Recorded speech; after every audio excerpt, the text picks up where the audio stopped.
बिस्मिल्लाहिर्रहमानिर्रहीम। मैं मकई के खेत में मौजूद हूँ।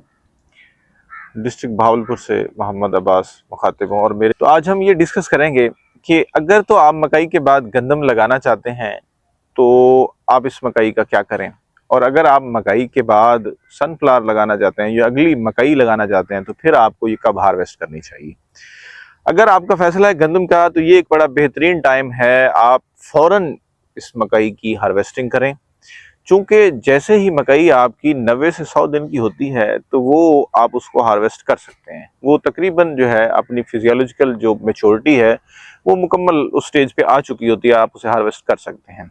ठीक है। और चूंकि इस साल गवर्नमेंट ने गंदम का रेट भी अच्छा अनाउंस किया हुआ है, 3500 रुपया गंदम फी मन 40 किलो जो है उसका रेट है, तो आप गंदम ज़्यादा से ज़्यादा रकबे पर लगाएं। अब भी बेहतरीन टाइम है, इसकी हार्वेस्टिंग करें और फ़ौरन इस पर गंदम लगाएं। लेकिन अगर आपने ये सोच रखा है कि मैंने इसके बाद सनफ्लावर लगानी है, तो सनफ्लावर तकरीबन जो है हम दिसंबर के एंड पर या जनवरी में लगाते हैं बहावलपुर में। तो उसके लिए ये है कि फिर आप इस छल्ली को अभी ना तोड़ें, इस छल्ली को इसके ऊपर ही रहने दें, इसी के ऊपर इसे ड्राई होने दें।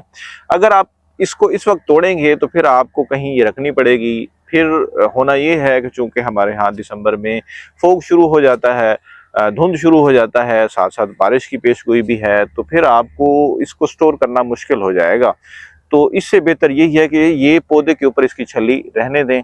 तो जब आपने अपनी सनफ्लावर हार्वेस्ट लगानी हो तो फिर उस वक्त इसकी तुड़ाई करें और फिर इसको चलाएं। और इसी तरह अगर आपने इस मकई के बाद नेक्स्ट मकई लगानी है तो वो भी हमारे यहाँ जनवरी और फेब में लगती होती है, तो उसके लिए भी आपको यही चाहिए कि आप छली की तुड़ाई अभी ना करें, बल्कि ये छली जो है अपने पौधे पर ही मौजूद रहे और ये अब जो तना है उसका रस चूस रही है, और ये इसके ऊपर अगर ड्राई होगी तो यकीनन इसकी पैदावार में देखा गया कि अच्छा खासा इजाफा होता है।